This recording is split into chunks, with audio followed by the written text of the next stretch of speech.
All right, dear Shereen, I'm so happy to have you here with us. Like I was just telling you before we start, we are really like flowing here, you know.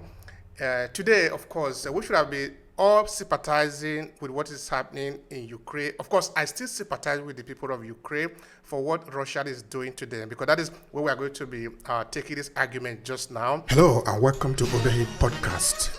I'm your host, Obehi A14, and I strongly believe that everyone has a story to share. Now let's get started into this episode.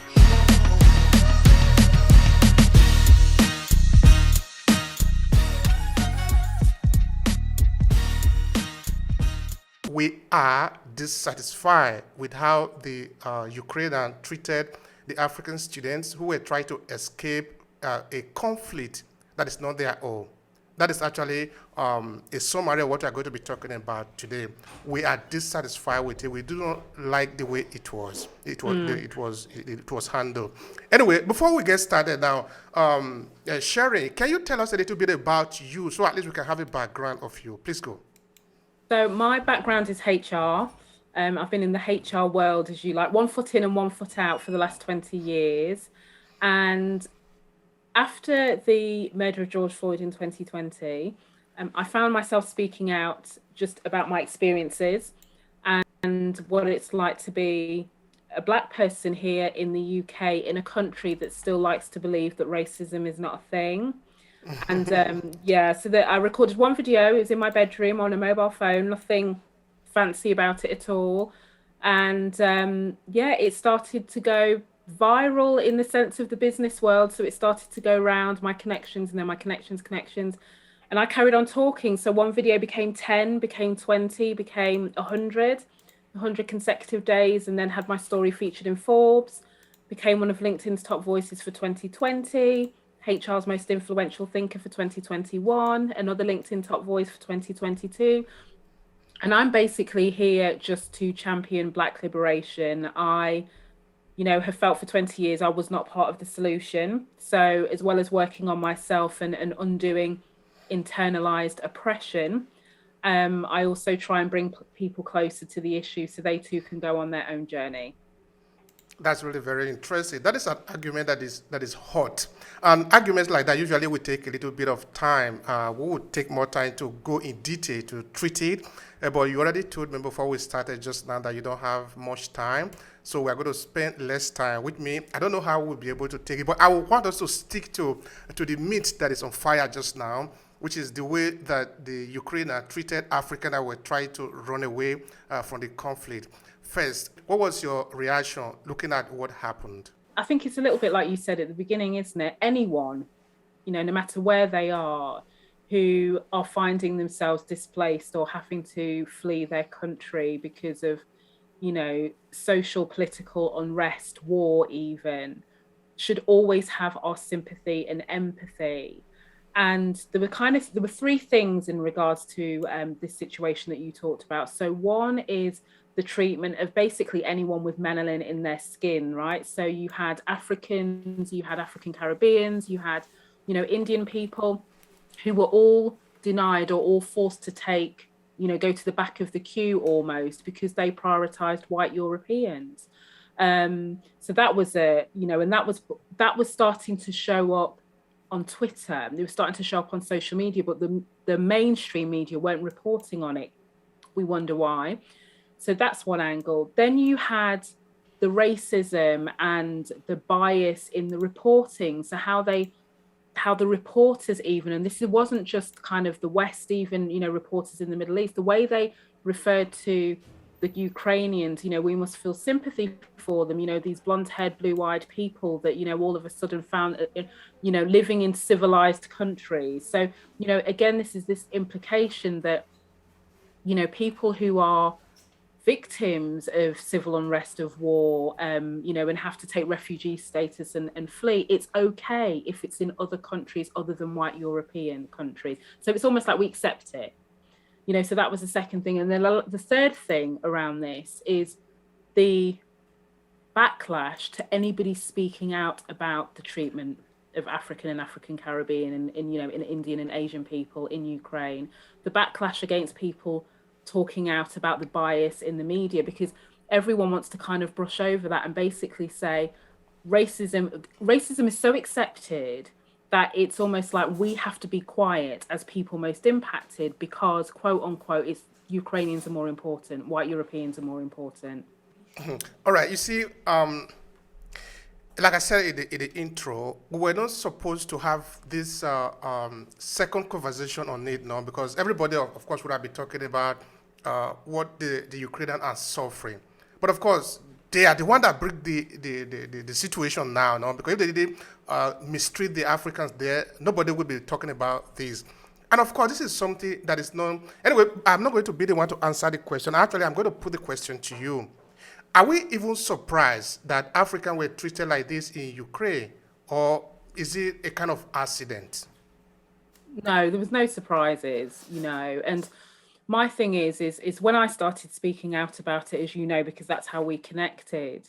I think it's more of a shock for people that have been seduced into thinking that noise equals action to dismantle racism. Right. So since, Black Lives Matter and the murder of George Floyd and Breonna Taylor and all of these things that's happened, you've got everyone talking about allyship. You've got companies, reconfirming their commitment to diversity and inclusion. So particularly for Black people, African heritage people, people of the African diaspora, we're sitting here thinking, not me, clearly, but they're thinking, oh, everyone's committed now and everyone's talking about being an ally. And we've accepted crumbs.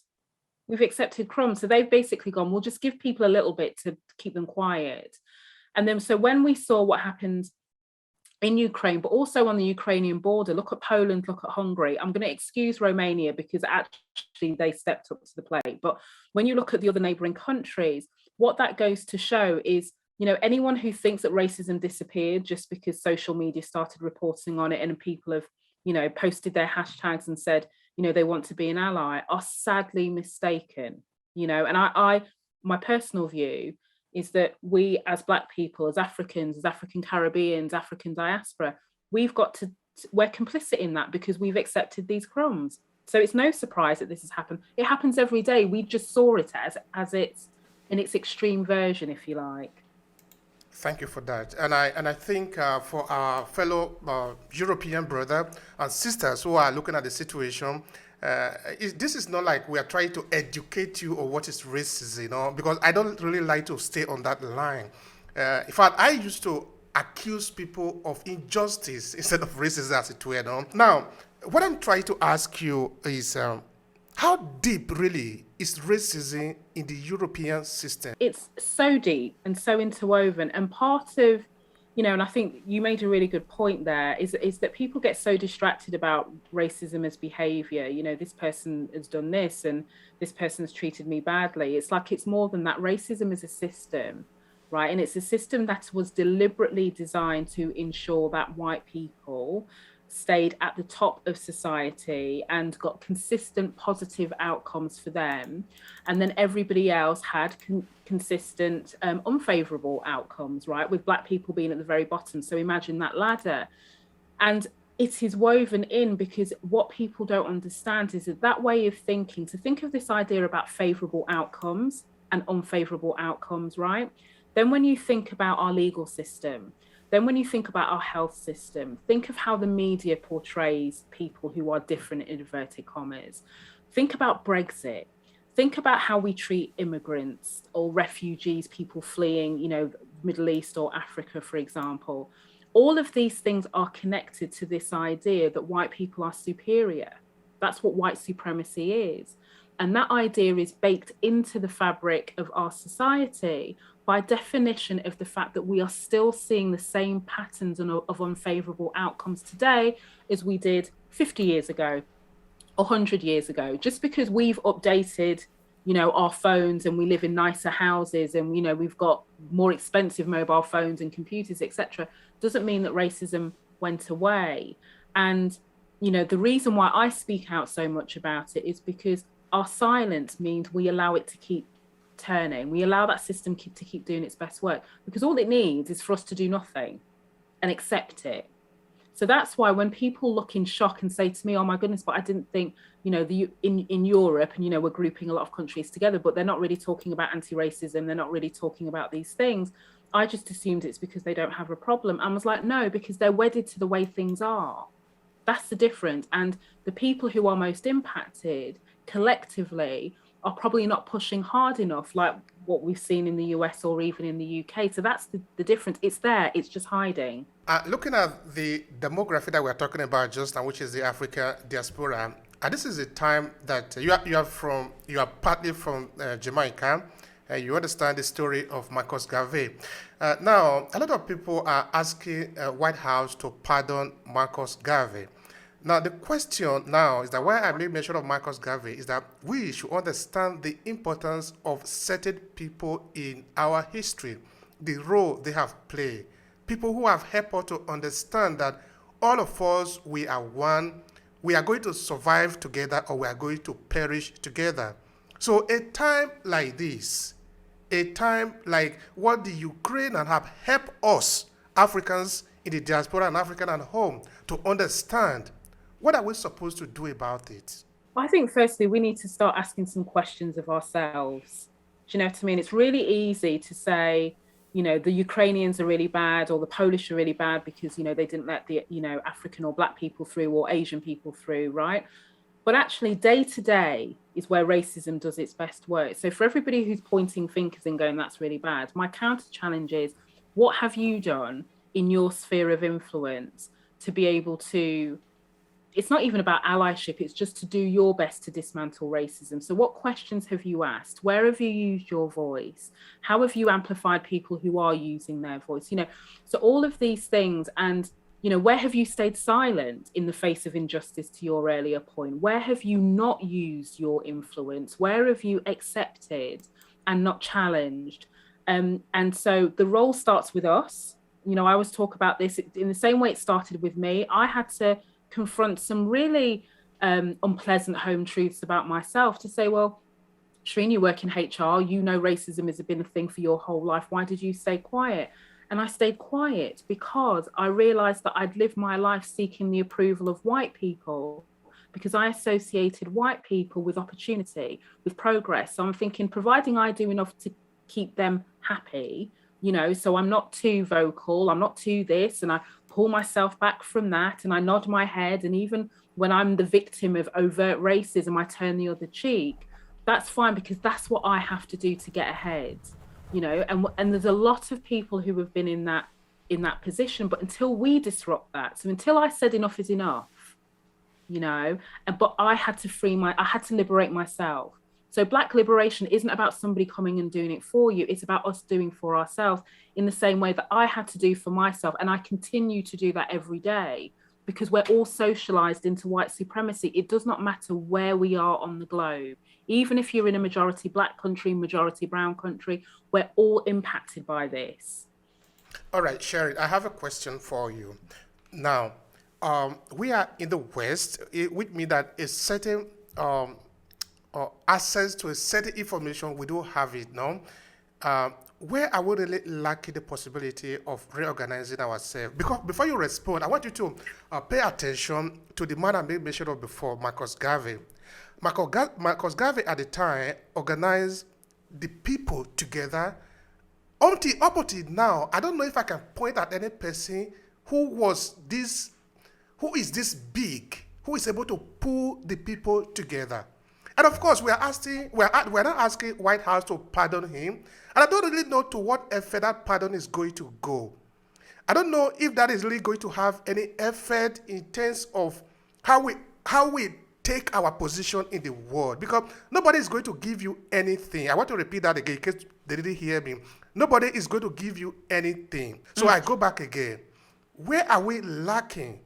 Is it that we don't have the tools to organize ourselves? Where are we really lacking? Because this is a narration that we are going to champion. Nobody's going to do this for us. Help me. Right. So that's like a village. Listen, we could spend an hour just talking about this. So my opinion here is, one, we are socialized into a society that promotes individualism. right? It's the self. What am I getting out of this? What have I got to lose? Not the greater good, not for the greater community. What me.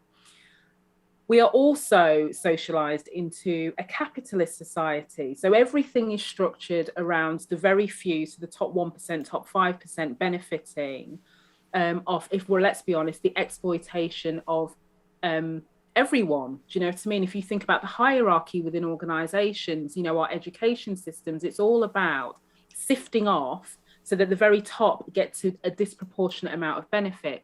So when you're always trying to fight your way, right? So imagine you grow up in a poor household and you're thinking about where freedom lies. Well, freedom lies in you, in your mind, playing the game that already exists and the game to succeed. So you do things according to trying to get out of poverty. And the way that you do that often is to play within the system that already exists. And so we all get on that hamster wheel, all of us, to different degrees. And it's until we start to, as Black people and as African diaspora, African heritage people, start to recognize our own power. You know, in the example I use, if you look at key industries where we are overrepresented, music, sport, entertainment, look at all of these big brands that we know have treated their Black colleagues appallingly. Why can we never collectively turn around and say, I'm putting down my bank card, and for the next one day, I am not spending a penny with any of these brands. For the next one day, I am not giving them any creativity. I am not going to cut them a music track. I am not going to step onto the tennis court. I am not going to go and run my 100-meter relay or whatever else it is. We do not use our own power, to your point. So it's not that we don't have the tools. It's not that we don't have the intellectual capability. It's because fundamentally we're fearful of the consequence of that for ourselves as individuals. So we're not willing, or not all of us are willing to take the risk. Do you know what I mean? And then when you multiply that, so we're not lacking in tools. I promise you, we have got an abundance of tools. It's up here. You know, Pan-Africanist writers for decades have said the same thing. Until we free ourselves from mental slavery, that's what that means. You know, Marcus Garvey talks about that as well. That's why we struggle to come together for, even in spite of how we're treated, even in spite of the visuals, you know, of just how much we are viewed in society. That is still often not enough, because that's where the work is done, not physically. All right, Sherry, you see, I have a lot of things that I really would have asked you, but of course, we're going to come here another day because there are so many important things that we can talk about. I'm so sorry. Like, you asked me the question. We should only have spent an hour talking about this. We should have spent time just talking about this bit, shouldn't we? That is what we do here. Our podcast, sometimes it lasts for up to 2 hours sometimes because we are not in haste. These are important arguments. We need to trash it really without being in haste. By the way, that is fine. Because you also deal on some other important thing that I like, which is racism in the area of business. That is an argument of its own. We don't just mention it. We need to go in detail and explain it. Now, I was reflecting in the issue that have happened now. I said, could they maybe have treated Americans like that?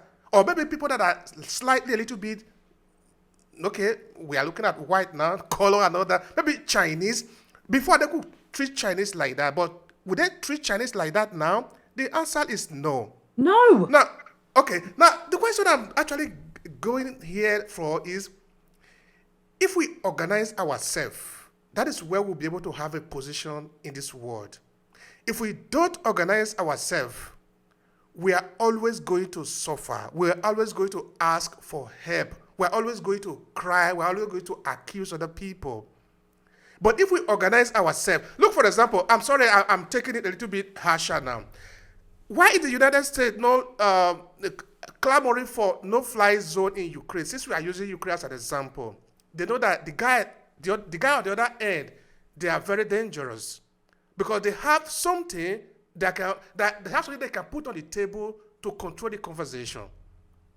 If the issue were happening in Africa, it would take one sitting at the United Nations.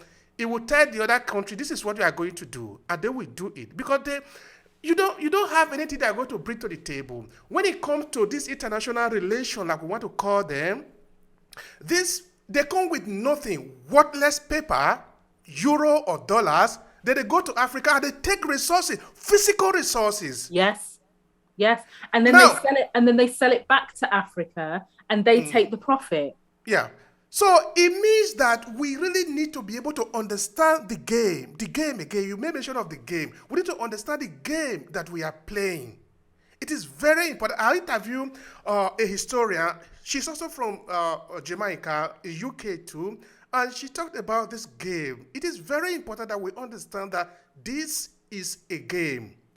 Do we understand that we are playing a game? You made mention of the decolonization of our mind, because a lot of things is happening there. Where do we start? Why do we get ourselves out from this quagmire? Because we need to save ourselves. I don't believe that any salvation is coming from somewhere else. Agreed. And I it's a really difficult question to answer, because I've been there on the other side, so to speak, head down, thinking, I don't want to take up the fight. I don't want to. But my argument is, if we don't, who is going to? Because you cannot expect people who do not share your lived experience, share your ethnicity, share your cultural heritage, to fight as hard for your people as we can, because we occupy those identities. Do you know what I mean? So anybody who's sitting back hoping, I had the same conversation with somebody this morning and saying, people can't just hide behind me and my voice. Do you know what I mean? There should be 10, 15, 20, 25 Shereens in inverted commas, all of us on a screen, like me and you were talking now, all voicing the reality of what we're living in. Not just me.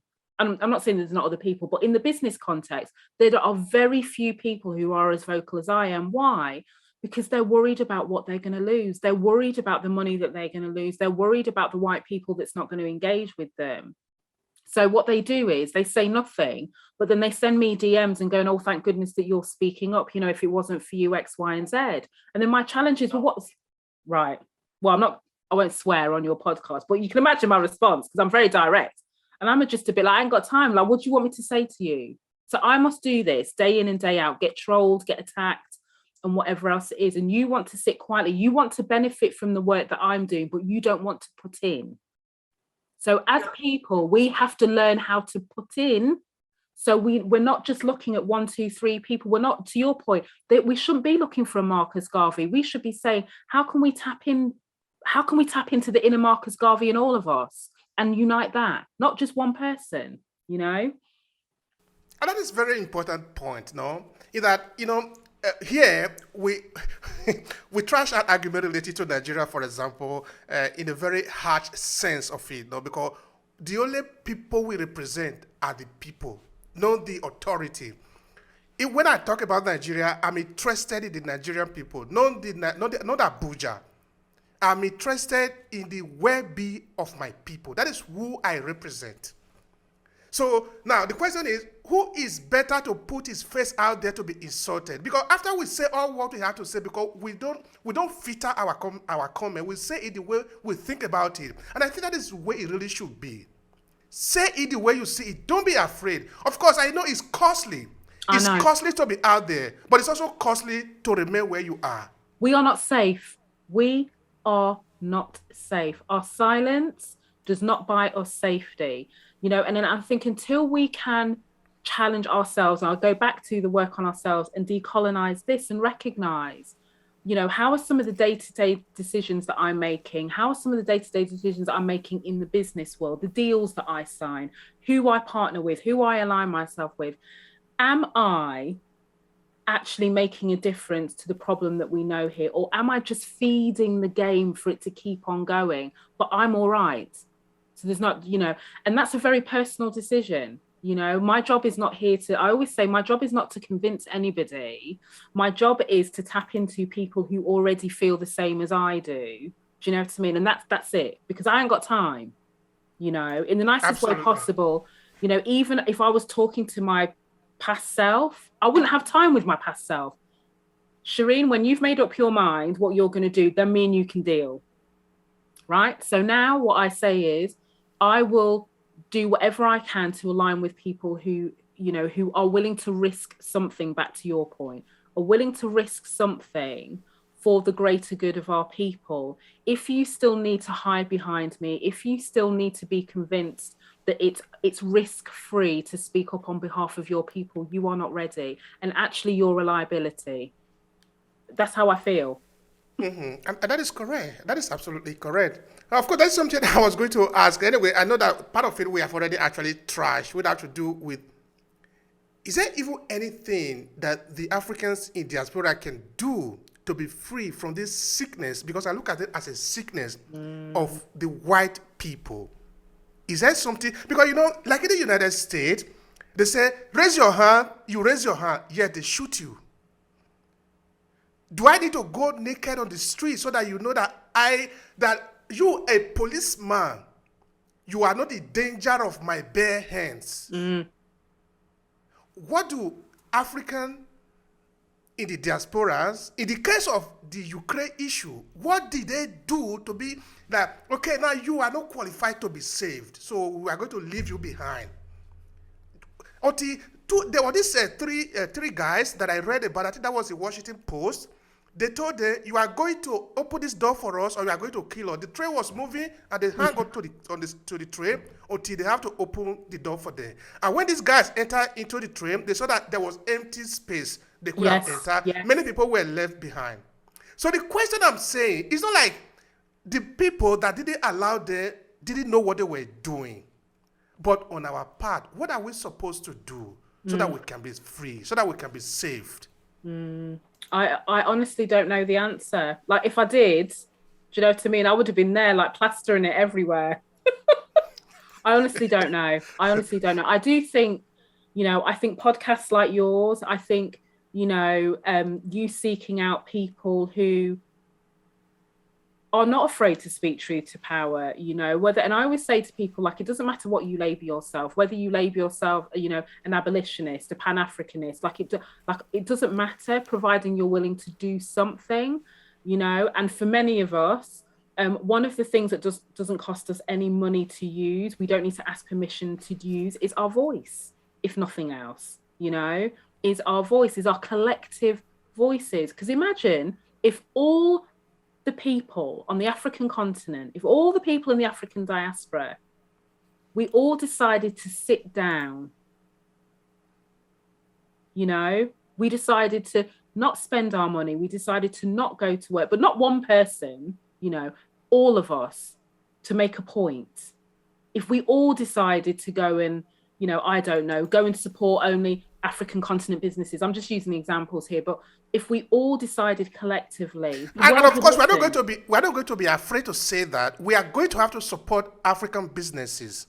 That is what Italians do. That is what the Germans do. That is what the French do. And they're not apologizing for it. We don't need to apologize for that at all.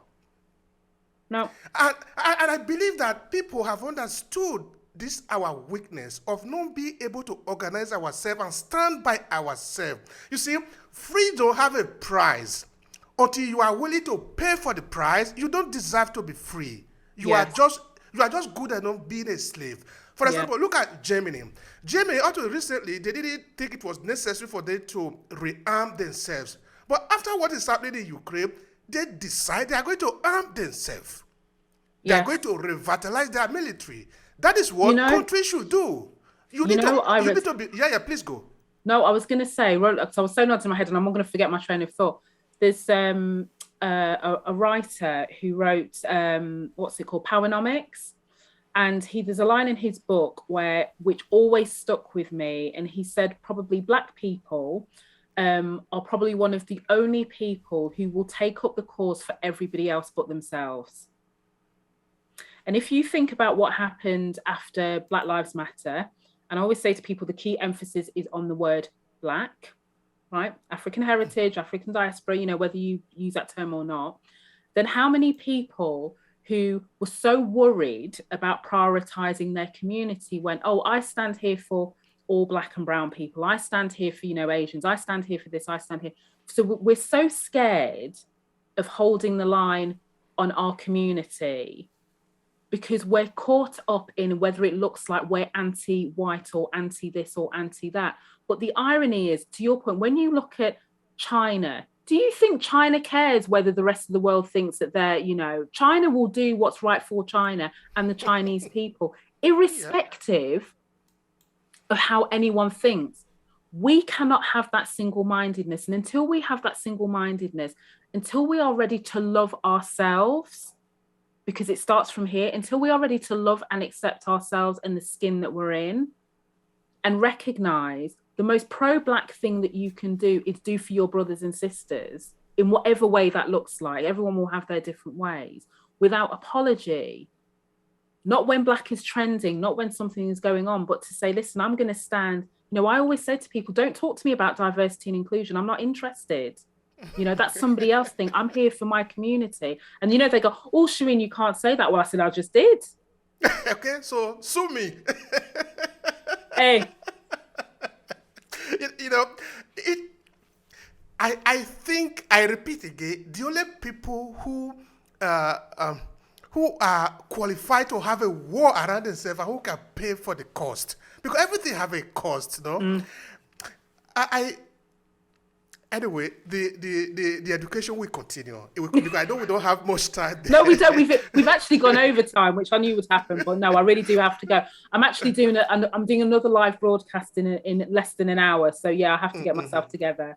Yeah, all right. To conclude it, what do you think the lesson that we can say we have learned from here? This is the conclusion, because for the time's sake, please go. I think the lessons that we have learned is that we have to participate in our own rescue. We have to lead our own rescue. Thank you very much. It has been a pleasure on my part. You're welcome. If you enjoyed this podcast, make sure you subscribe so you never miss any of our future episodes. Rate and review Obehi podcast and share with your friends who might need it. I remain Obehi Ewafo. Thank you so much for listening, and talk to you in the next episode.